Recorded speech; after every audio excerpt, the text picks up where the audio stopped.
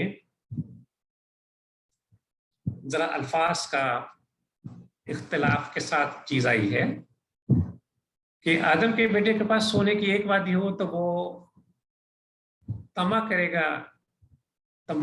گا کہ اس کے پاس ایسی ہی ایک وادی اور ہو جائے. تو بھائیوں، آدم کے بیٹے کا پیٹ کچھ نہیں بھر سکتا، کوئی نہیں بھر سکتا سوائے قبر کی مٹی کی. کلا سوف تعلمون، ہرگز نہیں، ان قریب تم جان لو گے. ثم کلا سوف تعلمون، حسر ہے، دوبارہ چیز دہرائی جا رہی ہے کہ تم آگے جان لو گے، پھر سن لو. ہرگز نہیں، ان قریب تم کو معلوم ہو جائے گا. یعنی جس غلط فہمی میں تم پڑے تھے کہ یہ دنیا اور یہ دنیا کی متاع جس کثرت سے تم حاصل کر لو یہی کامیابی ہے. مال متاع میں، آرائش سے بائش میں دوسروں سے آگے بڑھ جاؤ، یہی کامیابی ہے. لیکن قرآن تو کچھ اور توجہ دلاتا ہے. اعلموا انما الحیات الدنیا لعب ولہو وزینۃ وتفاخر بینکم وتکاثر فی الاموال والاولاد. کہ خوب جان لو، اچھی طرح سمجھ لو کہ یہ دنیا کی زندگی اس کی سوا کچھ نہیں ہے، کہ ایک کھیل کود ہے، ایک دل لگی ہے، ایک ظاہری ٹیپ ٹاپ ہے، اور تمہارا آپس میں دوسرے پر فخر جتانا ہے، اور مال اور اولاد میں ایک دوسرے سے آگے بڑھ جانے کی کوشش کرنا ہے.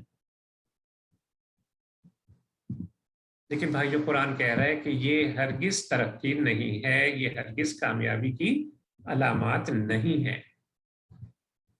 اور پھر کہہ رہا ہے قرآن کہ ان قریب تمہیں دنیا کا برا انجام پتہ چل جائے گا، اور پھر تم جان لو گے کہ تم کتنی بڑی غلطی پر رہے. ساری عمر تم جس کو اپنے لیے کامیابی سمجھتے رہے، اس سے بڑھ کر تو ناکامی کوئی تھی ہی نہیں. تو بھائیوں، موت کسی سے دور نہیں ہے. آج میں اور آپ زمین کے سینے پر چل پھر رہے ہیں، نہیں معلوم کل ہمیں زمین کے پیٹ میں اترنا پڑ جائے. اور ایک دن تو ایسا آئے گا کہ آج ہم چل پھر رہے ہیں زمین کے اوپر، اور کل ہمیں زمین کے سینے میں اترنا پڑے گا. اور پھر وہاں ایک دم ہم پر وہ تمام مشاغل جن میں ہم دنیا میں کھپے رہے، جن میں ہم دنیا میں پڑے رہے، وہ سب کے سب ہمیں وہاں جا کے پتہ چلے گا کہ آیا وہ سعادت کی علامتیں تھے، خوش بختی کی علامات تھی، یا بدبختی کی یا برے انجام کی علامات تھی. تو یہ تو سب جب پتہ چلے گا جب ہم قبر میں جا اتریں گے. کہ جس دنیا کو اور جس متاع دنیا کو جس پر ہم فریفتہ تھے، نبی صلی اللہ علیہ وسلم اس کے بارے میں کیا فرما رہے. بڑے خوبصورت انداز میں آپ صلی اللہ علیہ وسلم نے مجھے اور آپ کو سمجھا دیا. ابو ہریرہ رضی اللہ تعالیٰ عنہ بیان کرتے ہیں، کہتے ہیں کہ ایک دن رسول اللہ صلی اللہ علیہ وسلم نے مجھے شانے سے پکڑا اور کہنے لگے کہ اے ابو ہریرہ، آ میں تجھے دکھاؤں دنیا وما فیہا. کہتے میں نے کہا یا رسول اللہ صلی اللہ علیہ وسلم، بہت بہتر. کہتے نبی صلی اللہ علیہ وسلم نے میرا ہاتھ پکڑا اور مجھے مدینہ مطہرہ سے باہر ایک جنگل میں لے گئے. جنگل میں ایک جگہ کچھ کھوپڑیاں پڑی تھی، پخانے کا ڈھیر تھا، کچھ ہڈیاں تھیں اور کپڑوں کے چیتھڑے وہاں پڑے تھے. رسول اللہ صلی اللہ علیہ وسلم نے مجھے مخاطب کیا کہ ابو ہریرہ، یہ کھوپڑیاں ایسے ہی چاہت کیا کرتی تھی جیسے تم کرتے ہو،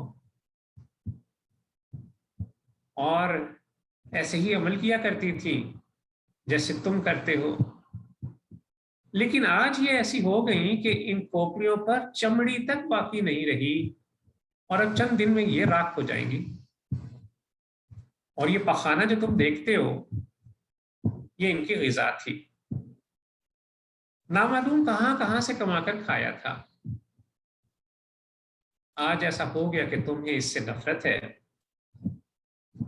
اور یہ چیتھڑے جو تم دیکھتے ہو، یہ ان کے لباس کے تھے، ان کی پوشاک کے تھے.